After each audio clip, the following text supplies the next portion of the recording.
구약의 말씀 이사야 43장 1절에서 7절까지 말씀입니다. 야곱아, 너를 창조하신 여호와께서 지금 말씀하시느니라. 이스라엘아, 너를 지으신 이가 말씀하시느니라. 너는 두려워하지 말라. 내가 너를 구속하였고 내가 너를 지명하여 불렀나니 너는 내 것이라.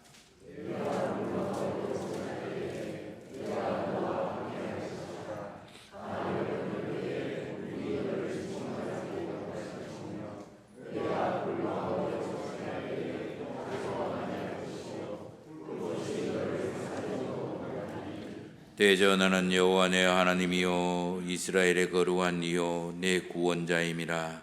내가 애굽을 너의 속량물로 구스와 스바를 너를 대신하여 주었노라.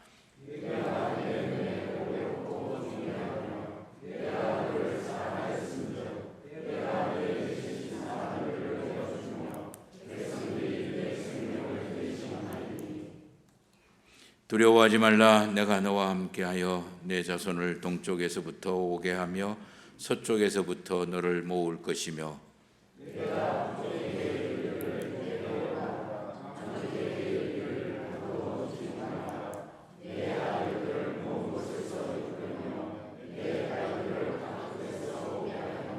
내 이름으로 불려지는 모든 자 곧 내가 내 영광을 위하여 창조한 자를 오게 하라.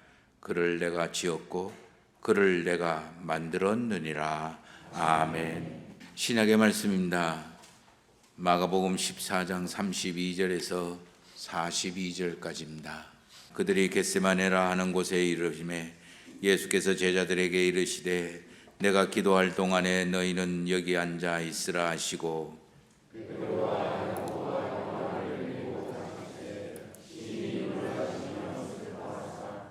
말씀하시되 내 마음이 심히 고민하여 죽게 되었으니 너희는 여기 머물러 깨어 있으라 하시고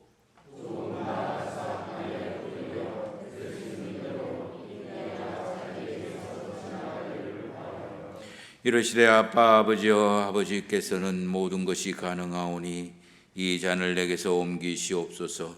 그러나 나의 원대로 마옵시고 아버지의 원대로 하옵소서 하시고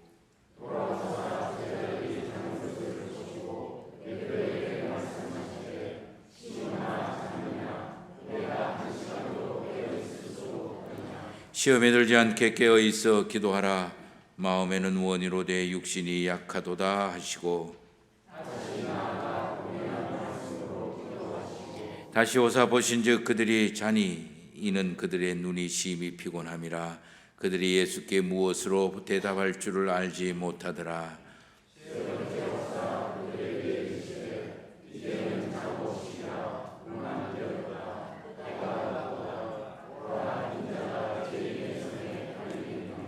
일어나라 함께 가자. 보라 나를 파는 자가 가까이 왔느니라. 아멘. 우리 주 예수 그리스도를 통한 하늘의 평강이 예배를 드리시는 모든 성도님들에게 충만하게 임하시기를 예수 그리스도의 이름으로 축원합니다. 아까 우리 장로님이 기도하신 것처럼 오늘은 예수님께서 마지막으로 나귀 새끼를 타고 우리 예루살렘 성으로 들어가신 날입니다. 호산나 찬송하리로다 주의 이름으로 오시는 이여라고 환영을 받으며 들어가셨고, 이번 한 주는 예루살렘에서 가르치시고 보여주시다가 목요일 저녁에 제자들과 마지막 유월절 만찬을 하시고 저녁 드신 거예요. 그냥 우리 저녁 시간에 저녁 먹는 것처럼 그래 먹고 한 8, 9시 정도 돼서 우리 동산에 기도하러 가셨. 그 동산 이름이 겟세마네 동산이고 그 동산에서 기도를 하시다가 새벽 옆에 그 체포를 당하시고 대제사장 가야바의 집으로 끌려가시는, 그래서 본격적으로 십자가의 길이 시작되어지는 고난 주간이라고 합니다. 우리 이것을 위해서 우리 사순절 기간 동안 예수 그리스도의 마지막 이 땅에서 제자들과의 밤을 묵상을 했습니다. 제자들과 마지막 유월절 만찬을 지내고 그다음에 겟세마네 동산에서 기도하시고 거기에서 일어났던 여러 가지 말 중에 예수님께서 제자들에게 하신 말 중에 아주 중요한 신앙의 핵심이 거기에 들어있었더라.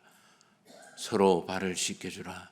내가 너희를 씻겨준 것처럼 서로 발을 씻겨주라. 이건 내 몸이니 받아 먹어라. 이건 내 피다 받아 마셔라. 이 사실을 너는 대대로 매 생활 일상에서 기억하고 기념하면서 살아라. 오늘 5번째 명령입니다. 저는 이 명령을 우리 주 예수 그리스도를 믿는 믿음 생활의 가장 중요한 요소라고 생각을 합니다. 믿음을 이루기 위해서 해야 될 가장 중요한 요소, 조건이라고 생각이 되어집니다. 그래서 오늘 말씀을 통해서 일상생활에서 예수님처럼 예수님과 함께 예수님과 동행하는 그런 생활이 되어지기를 소망해 봅니다. 오늘 신약성경 마가복음 14장 우리 34절 말씀을 한번 보십시다. 중간의 부분입니다. 내 마음이 심히 고민하여 죽게 되었으니 너희는 여기 머물러 깨어 있으라. 37절 말씀입니다.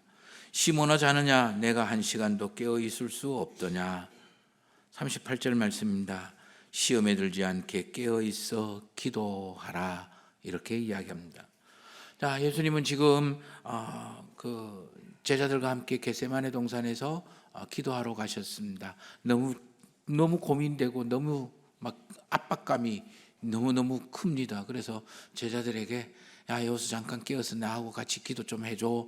나를 위해서 기도해줘. 이렇게 부탁하고 멀리 떨어져서 기도를 하러 가셨습니다. 기도를 마치시고 돌아와 보니까 제자들이 굴굴 자고 있는 거예요. 그래서 베드로야 깨어 있어 기도하라 라고 했잖냐. 1시간도 그렇게 못 깨어 있겠냐. 그리고 난 다음 다시 또 가셔서 기도를 하셨습니다. 오니까 또 자는 거예요. 시험에 들지 말고 깨어 있으라고 이야기를 했잖아. 제발 좀 깨어 있어 주면 안 되겠니? 그렇게 부탁하고 또 다시 기도하러 갔다 오니까 또 자고 있는 거예요. 됐다, 마 일나라 가자. 그게 마지막이. 그게 마지막이에요. 예수님이 마지막 밤을 보내시면서 우리 제자들에게 하신 말씀, 마지막 말씀. 깨어 있어라. 오늘 우리에게도 예수님이 말씀하십니다. 깨어 있어라. 1시간도 깨어 있을 수 없더냐. 시험에 들지 않게 깨어 기도하라고 이야기합니다. 이 깨어 있다라는 말이 저는 믿음의 가장 중요한 요소라고 생각을 하고, 이 깨어 있기 위해서 우리가 신앙생활을 하는 거예요. 예수님은 성경 곳곳에서 깨어 있으라고 이야기하고, 사도 바울도 곳곳에서 고린도전서에서, 에베소에서, 데살로니가 전서에서 깨어 있으라고 이야기를 하고, 사도 베드로도 베드로전서 후서에서 깨어 있으라고 이야기하고, 사도 요한도 요한계시록에서 항상 깨어 있으라고 이야기를 합니다. 성경에서는 늘 이렇게 깨어 있으라고 이야기를 하는데, 그게 도대체 깨어 있다라는 게 무슨 뜻일까? 그럼 깨어 있다라는 말의 반대 의미로 사용하는 성경의 표현은 잠을 잔다라는 거예요. 성경에서 잠을 자는 것은 2가지 의미로 사용이 되어집니다. 하나는 우리가 피곤하면 자는 거, 매일 저녁에 밤에 자는 그런 육신적인 잠을 이야기하고 표현할 때도 잠을 잔다라고 이야기를 합니다.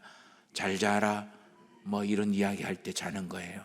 그다음 2번째, 성경에서는 아주 놀랍게도 죽은 사람, 생명이 없는 사람, 이런 사람들을 표현하기를 잠잔다라고 표현을 하는 거예요.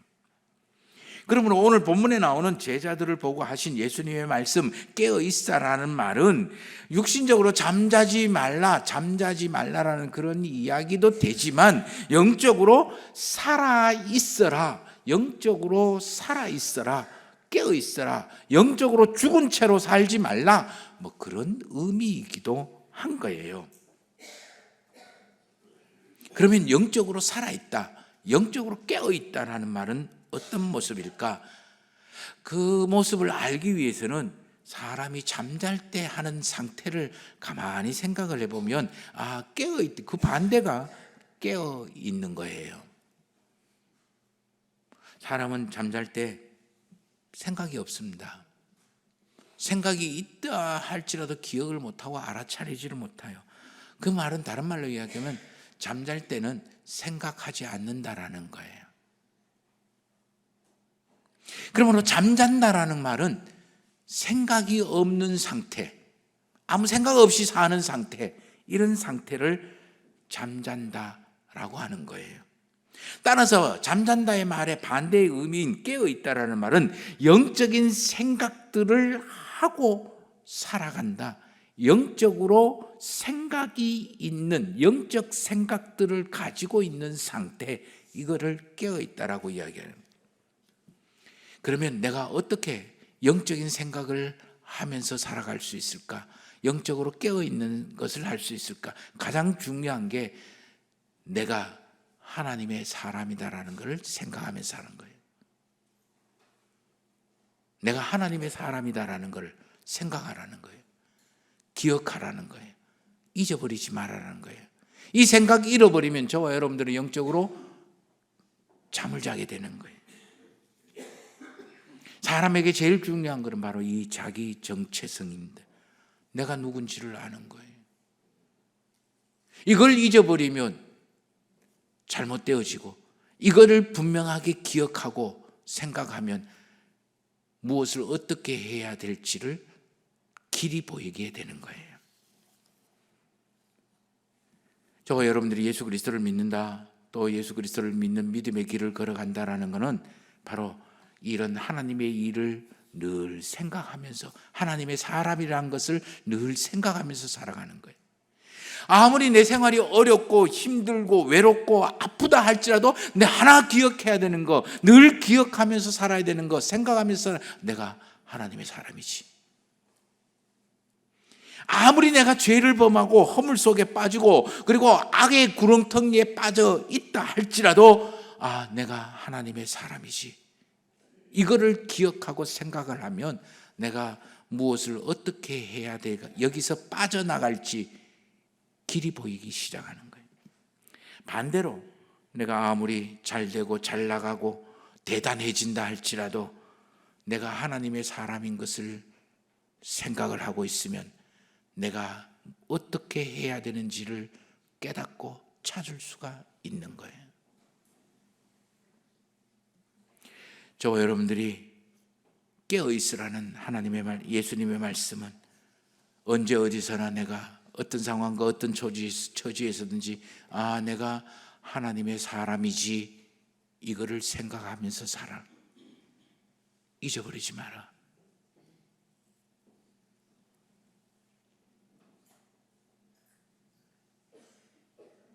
우리나라 돈 중에 제일 큰 돈이 5만 원이에요.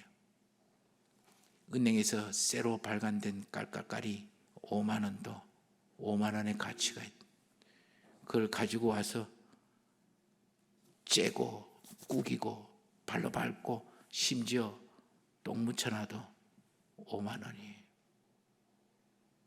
저와 여러분들이 어떤 상황, 어떤 처지에서든지 어떤 모습이라고 할지라도 내가 하나님의 사람이라는 걸 생각하십시오. 두 번째, 우린 잠잘 때 판단력이 없어요. 판단력이 없다라는 말은 분별력을 없다라는 거예요. 분별하지를 못한다라는 거예요. 그러므로 무엇이 옳고 그른지, 뭐가 좋고 나쁜지, 뭐가 선하고 악한지 분별력이 없어져요, 잠잘 때는. 그러므로 잠에서 깨어있다라는 말은 내가 영적으로 무엇이 옳고 그른지, 무엇이 선하고 악한지, 무엇이 좋고 나쁜 건지, 무엇이 하나님의 뜻인지 아닌지 그거를 분별하면서 사는 거예요. 저와 여러분들이 분별해야 되는 게 뭘까요? 하나님의 뜻이 무엇인지, 하나님이 기뻐하는 게 뭔지, 하나님 보시기에 선한 게 뭔지, 하나님의 사람으로 살아가는 게 어떤 것인지를 분별해야 되는 거예요. 왜요? 저와 여러분들은 하나님의 사람이기 때문에. 하나님의 사람이 아니면 우리는 이런 거 분별할 필요가 없어요. 그냥 마구잡이로 내 원하는 대로, 내 좋아하는 대로, 내 필요한 대로 그렇게 쫓아 살면 되는 거예요. 저와 여러분들이 하나님의 사람이기 때문에 아버지가 원하고 하나님이 원하는 것을 분별해야 되는 거예요.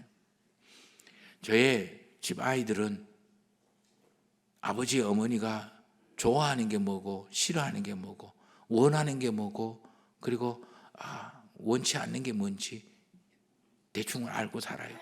그러나 저와 여러분들은 하나님을 아버지라고 부르면서도 하나님이 좋아하는 게 뭔지, 하나님이 싫어하는 게 뭔지, 어떻게 하면 하나님을 기쁘시게 할지, 어떻게 하면 하나님을 화나게 할지 분별하지 않고 살아갈 수가 없는 거예요.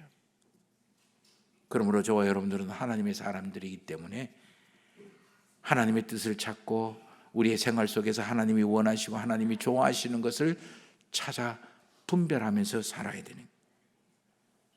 아무리 저와 여러분들의 삶이 막히고 다치고 꼬이고 그리고 무겁다 할지라도 하나님이 기뻐하시는 일을 찾으면 거기서 우리의 길이 보이는 거예요. 아무리 내 삶이 괴롭고 아프고 힘들어도 그 속에서 하나님의 뜻을 찾고 하나님의 길을 분별하게 되면 저와 여러분들의 탈출구가 거기서 보이고 하나님의 이끄신 손길이 보이는 거예요. 반대로 아무리 내 삶이 좋고 잘 되고 그리고 대단해진다 할지라도 하나님의 뜻을 분별해야 저와 여러분들이 제대로 살 수가 있는 거예요.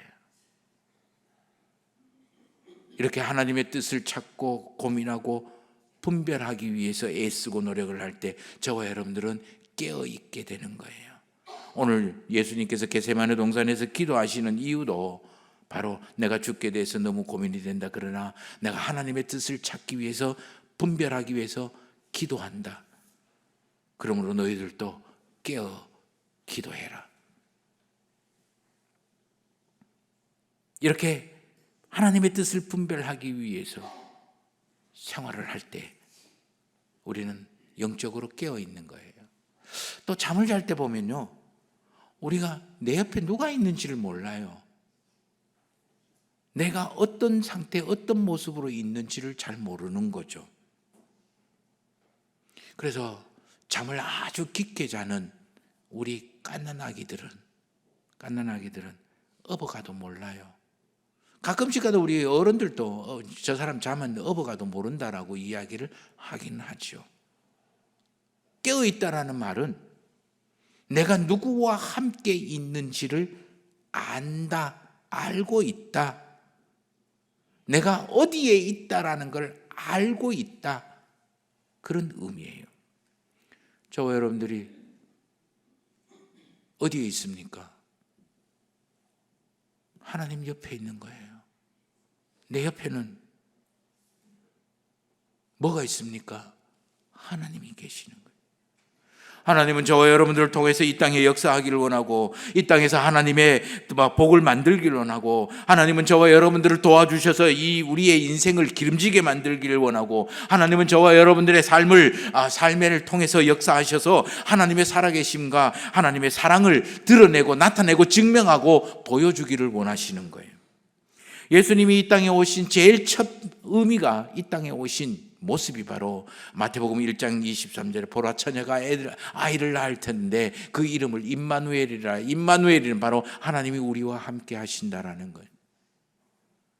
사도 바울도 빌립보서 4장 9절 말씀이나 아니면 데살로니가 후서 3장 16절 말씀에서 우리 주 예수 그리스도의 은혜와 하나님의 놀라운 역사가 너희와 항상 함께 하기를 원한다. 이렇게 선언하고 기도하고 그리고 그것을 알아라고 이야기하는 거예요.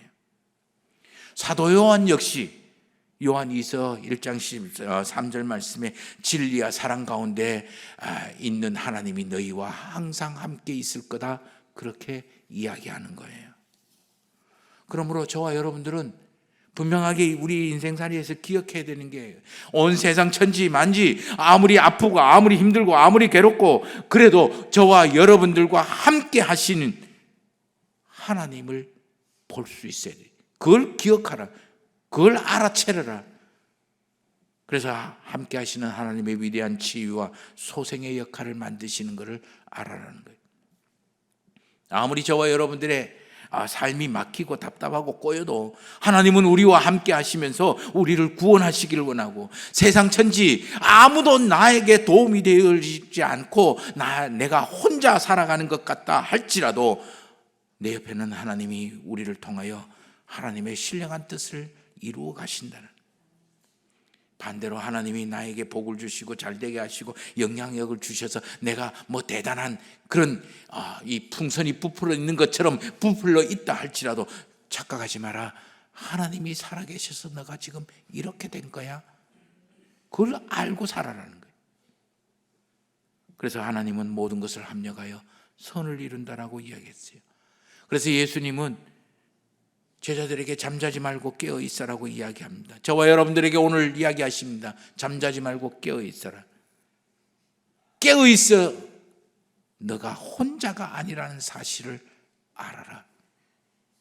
그러니 두려워할 필요도 없고요, 걱정하고 근심할 필요도 없고요, 하나님이 우리와 함께 하시면서 하나님의 살아계심을 증명하고, 그래서 사도 바울은 빌립보서 4장 13절에서 이렇게 하나님의 함께 하시는 그 자리, 내게 능력 주시는 자 안에서 내가 모든 것을 살아낼 수 있다.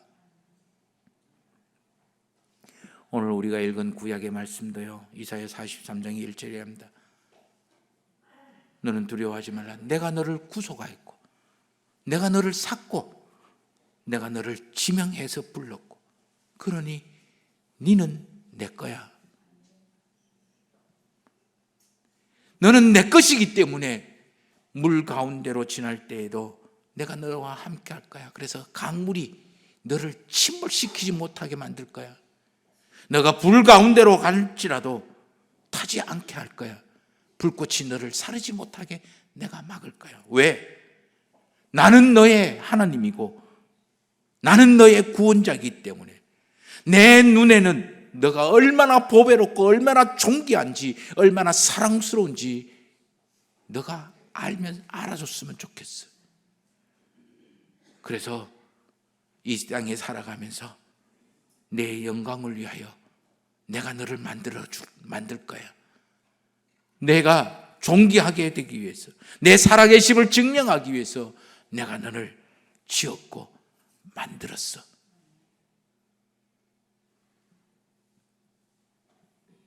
성찬에 참여하는 것도 이것을 확인하는 일입니다.